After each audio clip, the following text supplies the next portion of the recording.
1951 Menlung glacier. British mountaineer Eric Shipton और उनकी team एक एक्सपीडिशन पर थी जब उन्होंने कुछ ऐसा देखा जो उनके लिए बियॉन्ड इमेजिनेशन था।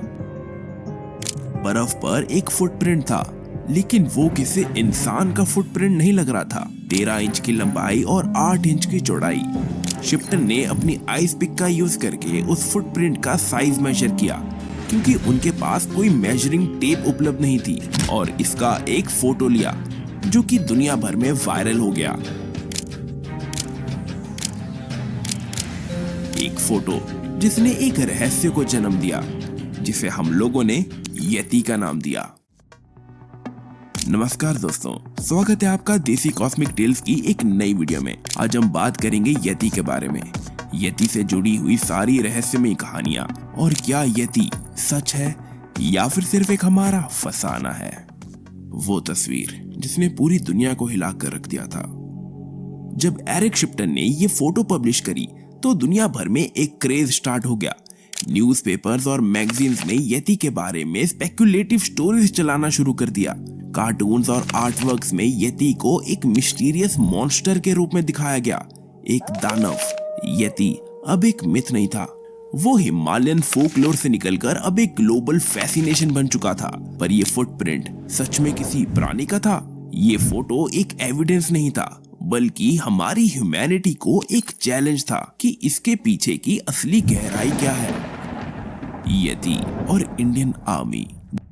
भारतीय सेना ने पहली बार हिममानव यति की मौजूदगी को लेकर बड़ा दावा किया है। इस संबंध में ट्विटर पर कुछ तस्वीरें शेयर की गई हैं, जिसमें बर्फ पर पैरों के बड़े बड़े निशान नजर आ रहे हैं। 2019 में इंडियन आर्मी ने एक ऐसी डिस्कवरी करी जो कि शिप्टन की फोटोग्राफ की याद दिलाती है। मकालू बेस कैंप के पास उन्होंने कुछ ऐसे फुटप्रिंट्स देखे जो कि 32 इंच के थे। शिप्टन के भी फुटप्रिंट से बड़े। ये फुटप्रिंट्स एक स्ट्रेट लाइन में थे, बिल्कुल उस तरह जैसे तिब्बतियन कहानियों में बताया जाता था कि यति एक पैर पर चलने वाला प्राणी है।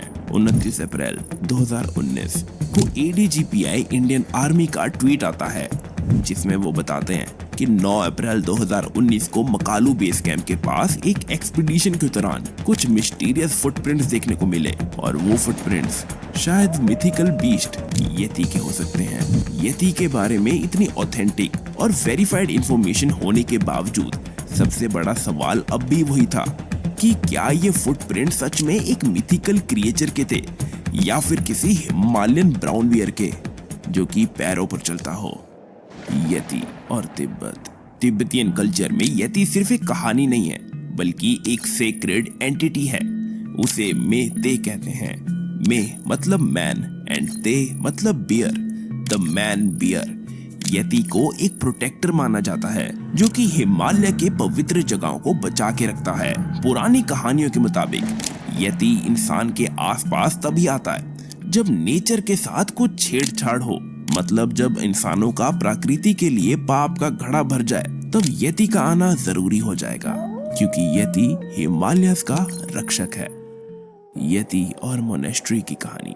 हिमालयन लेजेंड्स में पैंग बॉश मोनेस्ट्री का एक यूनिक कनेक्शन है यति के साथ। ये कनेक्शन सिर्फ स्टोरीज और फुटप्रिंट्स तक सीमित नहीं है, बल्कि एक ऐसा रेलिक तक जाता है जो कि हिमालयन स्पिरिचुअलिटी और साइंस के बीच में एक ब्रिज बनाता है। लेजेंड्स के मुताबिक लामा सांगवा तोरचे एक स्पिरिचुअल मास्टर हुआ करते थे।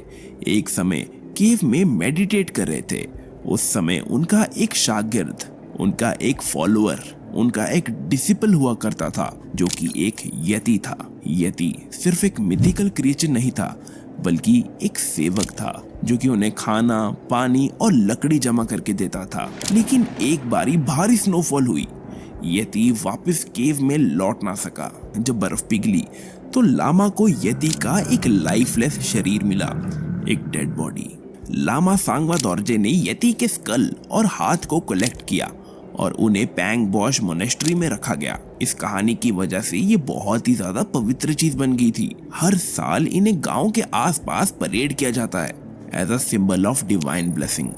1958 में एक माउंटेन क्लाइंबर जिनका नाम था पीटर बायरन, जो कि एक एक्टर भी थे, कहा यह जाता है कि उन्होंने पैंग बॉश मोनेस्ट्रीज के मॉन्क के साथ एक डील की, एक डोनेशन के बदले उस फिंगर का एक्सचेंज होना। पीटर उस हाथ की उंगली को लेकर चले गए। कहा यह भी जाता है कि पीटर उस उंगली को धोखे और चोरी से ले गए थे। लेकिन ये कहानी यहाँ पर खत्म नहीं होती। पीटर की लाई हुई फिंगर को royal college of surgeon London में टेस्ट किया गया। डीएनए एनालिसिस ने एक शॉकिंग ट्रुथ रिवील किया कि वो फिंगर किसी यति की थी ही नहीं, बल्कि एक ह्यूमन की थी। यति एक रशिया का हत्यारा।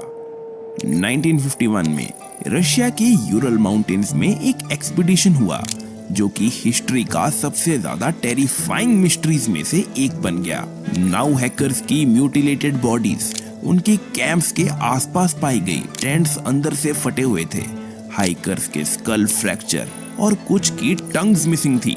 ये इंसिडेंट ऐसा भयानक था कि बॉडीज को देखकर ऐसा लग ही नहीं रहा था कि वो किसी नेचुरल कॉज से उनकी मौत हुई है। ऐसा लग रहा था कि किसी ने उनको उठा के पटका है, जिससे उनकी रिब्स, स्कल, टंग और आईज से छेड़खानी हुई थी। ये इंसिडेंट अब जाना जाता है द दयातलोव पास इंसिडेंट के नाम से। थ्योरीज है कि हाइकर्स का एनकाउंटर एक अननोन क्रिएचर के साथ हुआ। कुछ इसे रशियन यति कहते हैं, पर इसका सच अब तक अनसॉल्व्ड पजल है। यति का साइंटिफिक एनालिसिस। साइंटिस्ट ने यति के फुटप्रिंट्स, हेयर सैंपल्स और आर्टिफैक्ट्स का एनालिसिस किया। स्टडीज के मुताबिक फुटप्रिंट्स ज्यादातर हिमालयन ब्राउन बियर्स या फिर स्नो लेपर्ड्स के हो सकते हैं, लेकिन हर एनालिसिस एक ही बात दिखाता है कि कुछ फुटप्रिंट्स का डीएनए किसी भी नोन स्पीशीज के साथ मैच नहीं होता। शायद हम अभी भी उस अननोन की खोज में हैं, जो कि हमारी साइंस का सबसे बड़ा चैलेंज है। यति सिर्फ एक क्रिएचर नहीं है, बल्कि एक पॉसिबिलिटी है। एक पॉसिबिलिटी कि दुनिया के अनएक्सप्लोर्ड कॉर्नर्स में कुछ ऐसा हो सकता है जो कि इंसानी नजरों से बहुत दूर है। यति हमें याद दिलाता है कि नेचर के अंदर ऐसी पावर है जो हमें हमेशा क्यूरियस रखती है। एरिक शिप्टन की फोटोग्राफ ने एक सवाल उठाया था जो कि 70 सालों के बाद भी वहीं का वहीं है। क्या यति एक मिथ है या फिर एक रियलिटी जो बस बर्फ के पीछे छुपा हुआ है? जवाब शायद हमें कभी ना मिले, पर जब तक हिमालय की बर्फीली घटाएं हैं, तब तक यति की मिस्ट्री हमें उसकी तरफ खींचती रहेगी। अगर आपको ये वीडियो जरा से भी पसंद आई, अगर आपको इस वीडियो से 1% नॉलेज भी मिली हो, तो इस वीडियो को लाइक और शेयर करना ना भूलना। और हाँ, चैनल को सब्सक्राइब करना भी बिल्कुल मत भूलिएगा। मिलते हैं आपसे नेक्स्ट वीडियो में। तब तक के लिए याद रखिए, कुछ राज हमेशा राज ही रहते हैं।